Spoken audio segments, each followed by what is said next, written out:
Hello Bruno, आज की इस वीडियो में जितने भी इंपॉर्टेंट रिएक्शन बनते हैं, जितने भी मैं बता रहा हूँ, जितने भी चाहे जितने हो, सारा बताने वाला हूँ। जो दो दो नंबर में जो पूछे जाते हैं ना भाई, आज कवर करने वाला हूँ। अगर लास्ट तक देखते हैं तो भाई 2 नंबर वाले जो भी रिएक्शन है सारे कंप्लीट करा दूंगा। ये कहाँ कहाँ से उठाया हूँ, ये तो इम्पॉर्टेंट रिएक्शन है। ये अनसॉल्व पेपर से, सीरीज से, प्रीवियस ईयर क्वेश्चन पेपर से उठाया हूँ। जितने इंपॉर्टेंट क्वेश्चन है सारे मैं आज उठा लिया हूँ। बिना देखे मत जाना, टाइम हो तो देखो, नहीं तो बाद में देख लेना, लेकिन जब भी बैठो पूरा देखना। वेरी वेरी मोस्ट इंपॉर्टेंट 2023 के लिए स्पेशल है। क्लियर? चलो जी, सबसे पहले क्लोरोफॉर्म से ही शुरू करते हैं। क्लोरोफॉर्म का क्या है रासायनिक सूत्र? सी क्या होता है? CHCl3। इसे हम क्या कहते हैं? क्लोरोफॉर्म। अच्छा, मैं पूछ लिया भैया रासायनिक नाम भी बता दो इसका, तो क्या होता है? ट्राइक्लोरोमेथेन। ट्राइक्लोरोमेथेन।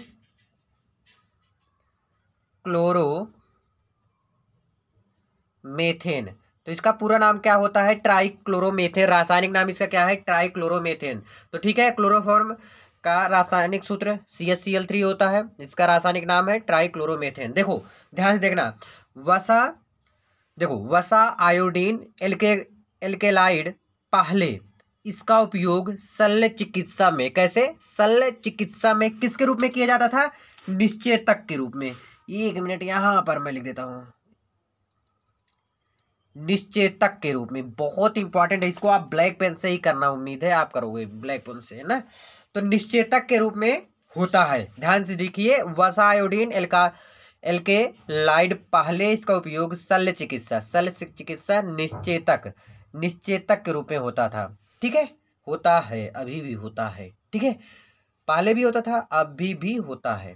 साथ में क्लोरोफॉर्म का उपयोग कहाँ होता है? जैसे क्लोरोफॉर्म को हम करते हैं, बनाते हैं क्लोरोफॉर्म के ही हेल्प से।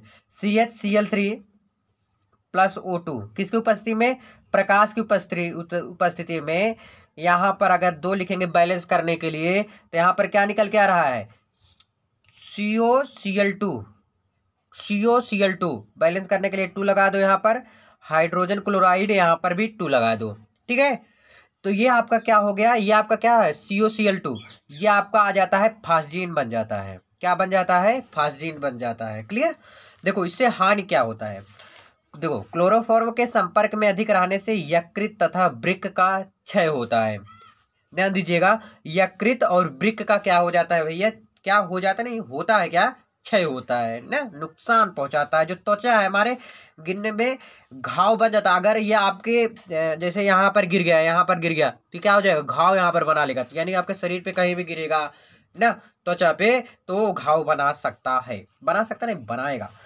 और क्लोरोफॉर्म को सूंघने से केंद्रीय तंत्रिका तंत्र प्रभावित होता है। तो भैया सूंघा नहीं जाता, इसलिए तो क्लोरोफॉर्म को सूंघने से केंद्रीय तंत्रिका तंत्र प्रभावित होता है। ठीक है, याद रखें, क्या याद रखना है? क्लोरोफॉर्म प्रकाश की उपस्थिति में वायु द्वारा ऑक्सीकृत होकर अत्यंत, 1 नंबर पे पूछा जाता है ये भी कि भैया क्लोरोफॉर्म को, देखिए वायु की उपस्थिति में, देखिए यहाँ पर है क्लोरोफॉर्म उपस्थिति में, क्लोरोफॉर्म प्रकाश की उपस्थिति में वायु द्वारा ऑक्सीकृत होकर अत्यंत विषैली गैस बना लेती है या फाजिन बनाती है। तो इसलिए इसको बंद ढक्कन में रखा जाता है, बंद बोतल में रखा जाता है। कभी कभी आ जाता है एग्जाम में कि क्लोरोफॉर्म को बंद बोतल में क्यों रखते हैं? क्योंकि नहीं तो क्या हो जाएगा? बहुत ज्यादा, बहुत विषैली गैस बना लेगा। फाजिन, कौन सी गैस? फाजिन बना लेता है, इसलिए उसको हम बोतल में रखते हैं। आई होप आपको क्लोरोफॉर्म समझ में जरूर आया होगा। चलो दूसरा देखते हैं नेक्स्ट पेज पे। देखो आ भी गया, आ गया ना एग्जाम में। क्लोरोफॉर्म CHCl3 को गहरी रंगीन बोतलों में क्यों रखते हैं? क्लोरोफॉर्म प्रकाश की उपस्थिति में, वही सेम चीज लिखा हूं, सेम चीज लिखा हूं। ठीक है, इसलिए क्या बना लेती है? बहुत विषैली गैस फाजिन बना लेती है, COCl2। अच्छा, फाजिन बनता कैसे है? चलो बना के दिखा देता हूं। CHCl3 plus O2, half O2 फाजिन किसकी उपस्थिति में? प्रकाश की उपस्थिति में। प्रकाश की उपस्थिति में हमारा क्या बन जा रहा है? फास्जीन। फास्जीन का क्या है रासायनिक सूत्र? COCl2 बन जा रहा है, प्लस जो भी बच रहा है, हाँ ये आधा है, वो है ना, एंड 2 है, फिर आधा है, 1/2। ठीक है, और यहाँ से HCl बच रहा है, यानी हाइड्रोजन क्लोराइड निकल गया। ये आपका फास्जीन बन गया। ये आपका क्या बन गया? फास्जीन, जो कि बहुत ज्यादा विषैली गैस बना लेता है, इसलिए इसको हमें बोतल में ही रखना पड़ता है। क्लियर? अगला है कैरिजारो क्रिया। कौन सा जारो? कैनिजारो अक्रिया। बहुत इंपॉर्टेंट है भाई, ध्यान से देखना, क्योंकि एग्जाम में ये भी पूछा गया है कई बार। देखो कैनिजारो अक्रिया एक ही बार में नहीं बन पाता, ठीक है, 2 बार इसको बनाया जाता है, 2 बारी में। देखिए एल्डिहाइड RCHO जिनमें अल्फा हाइड्रोजन परमाणु नहीं होते, सांद्र क्षार NaOH चाहे सोडियम हाइड्रोक्साइड या KOH की उपस्थिति में स्व ऑक्सीकरण। KOH क्या होता है? पोटेशियम हाइड्रोक्साइड, ठीक है। पोटेशियम हाइड्रोक्साइड की उपस्थिति में स्व ऑक्सीकरण व अपचयन की अभिक्रिया प्रदर्शित करते हैं। चलो एक बार करते हैं। तो सबसे पहले हम लेते हैं फॉर्मल्डिहाइड।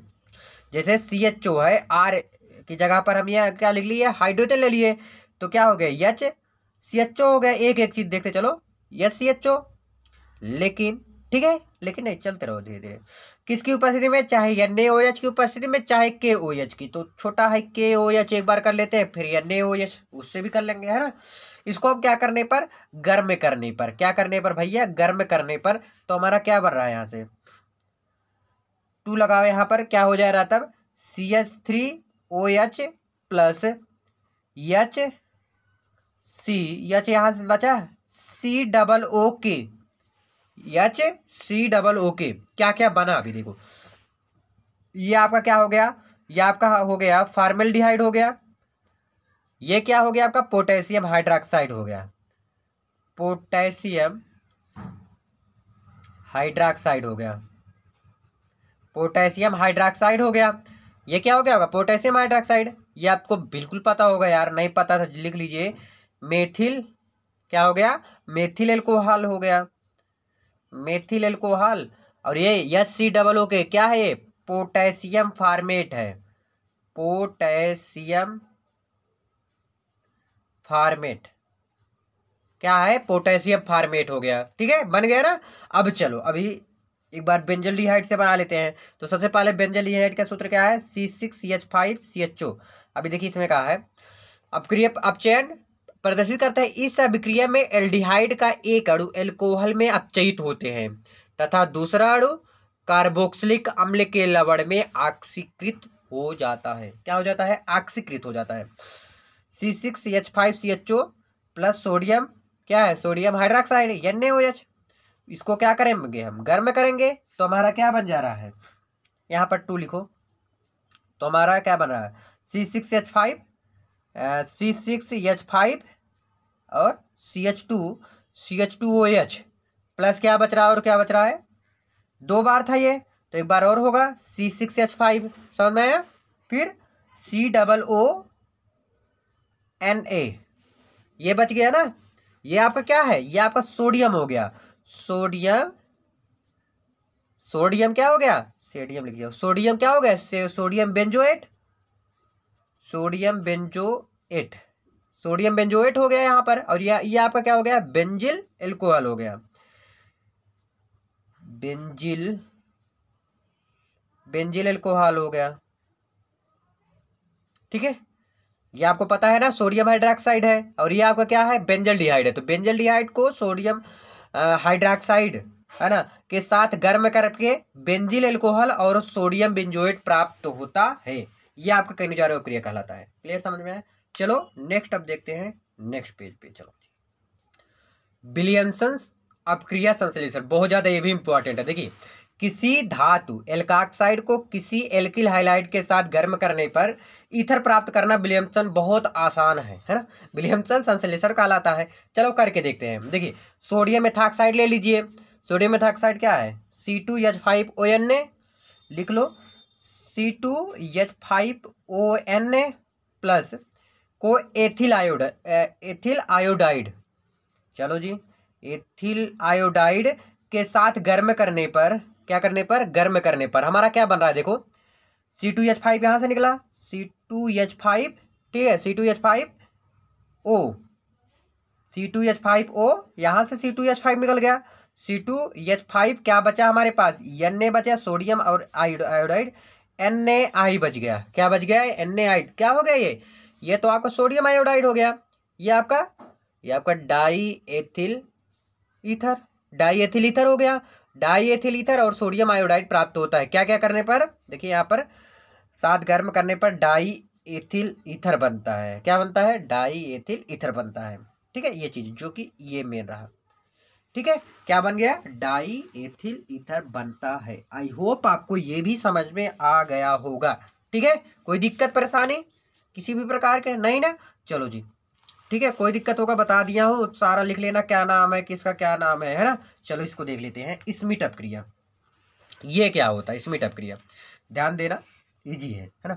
देखिए, यह प्राथमिक एमीन बनाने की विधि है जब कार्बोक्सिलिक अम्ल RCOOH, आर की जगह पर हम कुछ भी ले सकते हैं क्योंकि ये प्राथमिक एमीन है। देखिए अभी देखिए की अभिक्रिया हाइड्रोजोइक अम्ल N3H के साथ H2SO4, क्या ये सल्फ्यूरिक अम्ल की उपस्थिति में 0 अंश सेल्सियस पर गर्म करने पर एमीन बनता है। क्या बनता है? एमीन बनता है। चलो जी करके देखते हैं रिएक्शन। रिएक्शन देखिएगा, पहले आर की जगह पर आप कुछ भी ले सकते हैं, चाहे मेथिल ले चाहे एथिल ले, तो हम क्या ले रहे हैं? CH3COOH। ठीक है, प्लस किसकी उपस्थिति में? N3H की उपस्थिति में। इसको क्या करने पर? सांद्र H2SO4 की उपस्थिति में, H2SO4 सांद्र की उपस्थिति में क्या आप करेंगे? अब रिएक्शन बनाओ, क्या हो रहा है? CH3 यहां से निकल गया, फिर NH2 plus CO2 plus N2 बन रहा है। ठीक है, स्मीट अप क्रिया बहुत ही ज्यादा इंपॉर्टेंट है, बहुत बहुत बहुत ज्यादा इंपॉर्टेंट है। स्मीट अप क्रिया पढ़ लेना।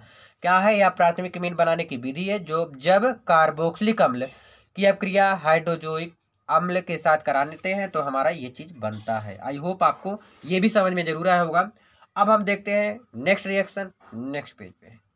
अब बात आ गई पार्किन अपक्रिया की। अब पार्किन वो गाड़ी लगाने वाला पार्किंग नहीं है, ये पार्किन अपक्रिया है, इंपॉर्टेंट है ना? फिर इसके बाद नीचे वाला जो है वो कम इंपॉर्टेंट, नहीं पढ़ोगे फिर भी चल जाएगा, लेकिन ये पार्किन अपक्रिया जरूर पढ़ लेना है ना? चलो जी, जब बेंजल्डिहाइड C6H5CHO को निर्जल सोडियम एसीटेट की उपस्थिति में एसिटिक एनाहाइड्राइड के साथ गर्म करने पर सिनेमिक अम्ल बनता है। कौन सा अम्ल? सिनेमिक अम्ल। अच्छा, एल्डिहाइड, इसमें आपने सुन दिया भाई ये बेंजल्डिहाइड हो गया। ये एल्डिहाइड क्या होता है? एल्डिहाइड जो CHO होता है ये क्या होता है आपका? एल्डिहाइड होता है भाई, सिंपल बात है, एल्डिहाइड होता है। चलो अब इसका रिएक्शन करके हम देखते हैं, है ना? सबसे पहले हम बेंजल्डिहाइड ले रहे हैं। क्या? बेंजल्डिहाइड जो आपको यहाँ पर दिखा है क्या है? C6H5CHO प्लस देखो CH। अब लेते हैं एसिटिक एनहाइड्राइड। क्या? एसिटिक एनहाइड्राइड जो कि यहाँ पर दिया है, एसिटिक एनहाइड्राइड। तो क्या होता है? CH3CO2O किसकी उपस्थिति में? CH3COONA की उपस्थिति में क्या बन रहा है हमारा? सिनेमिक अम्ल बन रहा है। सिनेमिक अम्ल यानी सेम यही चीज बन रहा है। ये क्या है? C6H5CH double bond CHCOOH cinnamic अम्ल बन जा रहा है। ये आपका क्या होता है? एसिटिक एनाहाइड्राइड होता है। लिख लो, एसिटिक एनाहाइड्राइड ये होता है, और ये आपका क्या है? ये बेंजल्डिहाइड होता है। ठीक है, समझ आ गया? कोई दिक्कत परेशानी किसी भी प्रकार के अगर कुछ भी होता है ना तो कमेंट तो खुला यार, भर दो साला, देखते हैं क्या होगा, है ना? बहुत इंपॉर्टेंट है।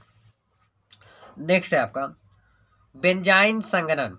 क्या? बेंजाइन संघनन, इसको भी देख लीजिए अच्छे से।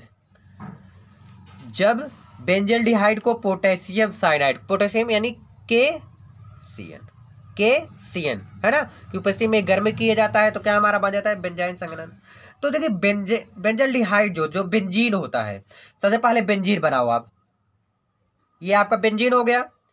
अब यहां पर लगा दो CHO चाहे, और चाहे इसी को मैं क्या लिख सकता हूँ? C6H5CHO, सारा एक ही चीज है, चाहे ये लिखो चाहे ये लिखो, ये आपके ऊपर डिपेंड करता है।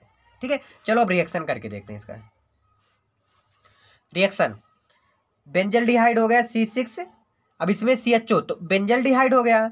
जब भाई CHO जुड़ गया है तो बेंजल्डिहाइड, और सिर्फ अगर ये है तो ये क्या हो गया आपका? ये आपका बेंजीन हो जाता है। ये क्या आपको हो जाता है? बेंजीन हो जाता है। क्लियर? ये आपका बेंजल्डिहाइड हो गया। को गर्म करते हैं किसकी उपस्थिति में? पोटेशियम साइनाइड के। ठीक है, पोटेशियम साइनाइड की उपस्थिति में गर्म करते हैं। चलो इसका रिएक्शन करो, 2 लगा के इसको बैलेंस करना है ना बिकॉज।